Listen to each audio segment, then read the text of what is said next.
Адамдар санаганды кичинекей кезинен баштап үйрөнөт. Ушул биз санап үйрөнгөн сандарды жазалык. 1, 2, 3, 4 жана башка. Демек анда биз мондай сандардын удаалаштыгын алдык. Мындан башка да бир нече удаалаштыктарды карап көрөлү. Мисалы, жуп сандардын удаалаштыгы 2, 4, 6, 8 жана башка. Же болбосо 5ке бөлүнүүчү сандардын удаалаштыгын жазып көрөлү. 5, 10, 15, 20 жана башка. Демек мындай удаалаштыктардан өтө көп мисал келтирсек болот. Биринчи удаалаштыгыбызды биз биринчи удаалаштыктарды натуралдык сандардын удаалаштыгы деп атайбыз. Экинчи удаалаштык болсо жуп сандардын удаалаштыгы, ал эми үчүнчү удаалаштыгыбыз болсо бул 5ке бөлүнүүчү сандардын удаалаштыгы. Удаалаштык деген сөздү кандай түшүнсөк болот? Мына натуралдык сандардын удаалаштыгында бирден кийин сөзсүз 2 келет. Экөөнүн ортосунда башка натуралдык сан жок. Албетте 1 менен 2-нин ортосунда бөлчөк сандары бар. Алар чексиз көп, бирок алар натуралдык эмес. Андан 2 менен 3дөн 2ден кийин сөзсүз 3 келет, башка сан жок. Ошон үчүн удаалаштык деген ошондой түшүнсөк болот. 2ден кийинки жуп сан сөзсүз 4, 4дөн кийинки 6 жана башка ошол сыяктуу. Бул удаалаштыктардын карап көрсөк, үчөөндө тең тиешелүү бир касиет бар экен. Ал кандай касиет? Биринчи удаалаштыкта кийинки санды алыш үчүн мурдагы санга 1ди коштук.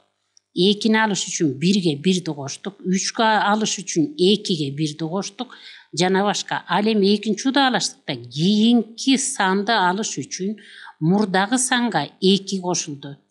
8ди алыш үчүн 6га 2-ни коштук, 6-ны алыш үчүн 4кө 2-ни коштук жана башка. 3дө болсо кийинки санды алыш үчүн мурдагы санга 5ди коштук. 10ду алыш үчүн 5ке 5ди коштук, 15ди алыш үчүн 10го 5ди коштук. Демек үчөөнү тең тиешелүү касиет кийинки мүчөнү алыш үчүн мурдагы мүчөлөргө турактуу бир санды кошуу менен алынды. Анда бул удаалаштыктарга мындай деп айтсак болот экен. Экинчи мүчөсүнөн тартып, ар бир мүчөсү өзүнө мурдагы мүчөгө турактуу бир санды кошуу менен алынды деп айтсак болот. Мындай удаалаштыктар арифметикалык прогрессия деп аталышат. Арифметикалык прогрессия деп. Эми ушул удаалаштыктарды биринчи мүчөсүн А1 десек, экинчи мүчөсүн А2 десек, үчүнчү мүчөсүн 3 десек, кандайдыр бир энинчи мүчөсүн АN деп жазсак болот экен. Муну кандай түшүнөбүз? А1 удаалаштыктын биринчи мүчөсү, А2 экинчи мүчөсү, болбосо үчүнчү мүчөсү. Мисал үчүн, экинчи удаалаштыкта А1дин ордунда 2 турат, А2 4кө барабар болду, А3 6га барабар болду. Ал эми үчүнчү удаалаштыкта А1 5ке барабар, А2 10го барабар, А3 15ке барабар. Мындай удаалаштыктар дайым эле өсүүчү эмес, кээде кемүүчү да болуп калышы мүмкүн. Мисалы, -20, андан кийинки -23, андан кийин -26 жана башка ошол сыяктуу. Бул дагы арифметикалык прогрессияны түзөт. Себеби кийинки мүчөнү алыш үчүн мурдагы мүчөгө -3ті кошуу менен алдык.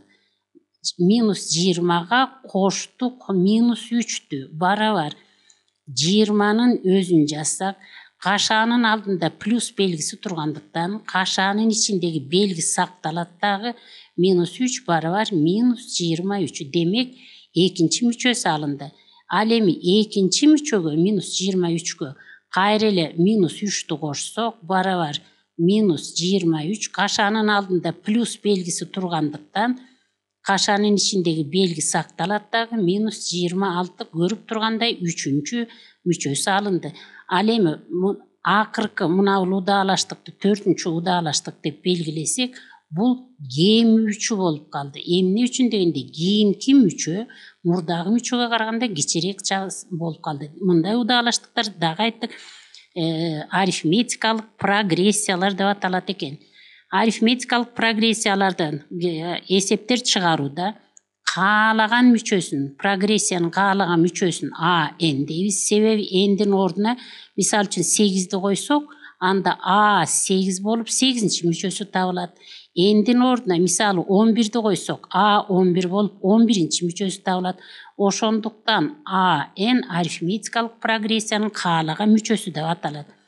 Ал эми кийинки мүчөнү алыш үчүн мурдакы мүчөгө кошулган турактуу санды d менен белгилейбиз дагы, муну айырма деп атайбыз.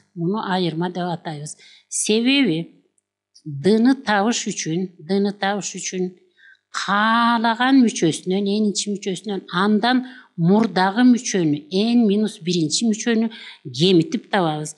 Мындан башка дагы арифметикалык прогрессиянын мүчөлөрүнүн суммасын табуунун формуласы бизге белгилүү. Бунда биринчиге кошобуз n-ди, көбөйтөбүз n-ге, бөлөбүз 2-ге. Бул формуланы кандай түшүнсөк болот? A1 бул прогрессиянын биринчи мүчөсү, n акыркы мүчөсү, n мүчөлөрдүн саны 2 болсо, алардын суммасы. Мындай бир мисал чыгарып көрөлү. Прогрессиянын 3-чү мүчөсү 25-ке барабар болсун. Ал эми 8-чи мүчөсү 35-ке барабар болсо дейт. Ушул прогрессиянын биринчи мүчөсүн тапкыла дейт. Жана айырмасы d-ны тапкыла болсо, ушул эсепти кандай кылып чыгарсак болот? Анда азыр жогоруда прогрессиянын каалаган мүчөсүн n менен белгилеген элек. Муну табуунун формуласы белгилүү. Биринчи мүчөгө кошобуз n-1-ди, көбөйтөбүз d-ны. Бу жерден A1 биринчи мүчөсү, n мынабеки индекс болсо мүчөлөрдүн катар номери. Ал эми d болсо айырма.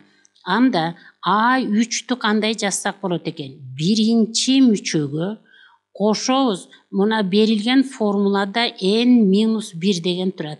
Башкача айтканда, индекстен 1-ди кемитип коюш керек экен дейт. Индекс бизде 3-төн 1-ди кемитсек 2-ге барабар, 2d барабар 25-ке. Бул 3-чү мүчө.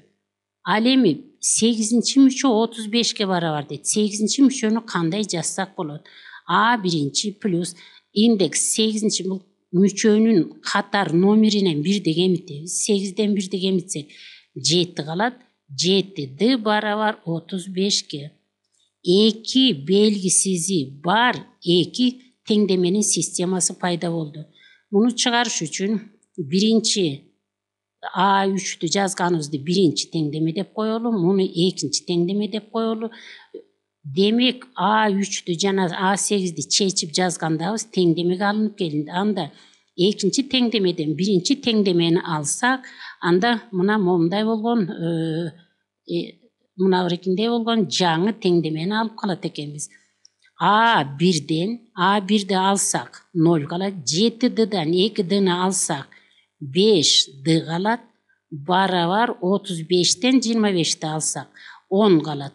Ошентип d'ны табыш үчүн 10'ду 5'ке бөлүш керек дагы, анда d барабар 2.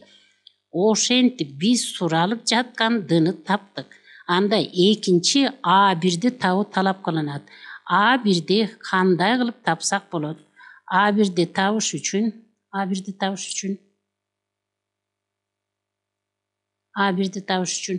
берилген теңдемедеги биринчи же экинчинин ордуна d'нын ордуна койсок болот. Мейли биз биринчи теңдеменин ордуна койсок, A1 плюс 2 көбөйтүлгөн d'нын ордуна 2-ни коебуз, барабар 25. Ошондо A1 плюс 2-ге 2-ни көбөйтсөк 4 барабар 25. A1 барабар 25, 4'тү барабардыктын оң жагына алып өтсөк минус болот дагы. A birinчибиз болсо барабар 21-ге барабар болот. Ошентип биз сураган биринчи мүчөсүн жана дыны таптык. Муну кандай түшүнсөк болот? Көрсө, жана биз айтып аткан мына эркил жердеги А 3-чү мүчөсү жана А 8-чи мүчөсү берилген прогрессиянын биринчи мүчөсү 21-ге барабар экен. Башкача айтканда 21-ден башталат экен. Кызыкчылык үчүн жазып деле көрсөк болот. Биринчи мүчөсү 21 болсо, кийинки мүчөсүн табыш үчүн Ага Д 2-ни кошот экенбиз. 21-ге 2-ни кошсок 23 болот. Ага 2-ни кошсок 25 болот. Чындыгында эле 3-чү мүчө 25 болду. Демек андан ары улантып 8-чи мүчөгө чейин тапсак болот экен.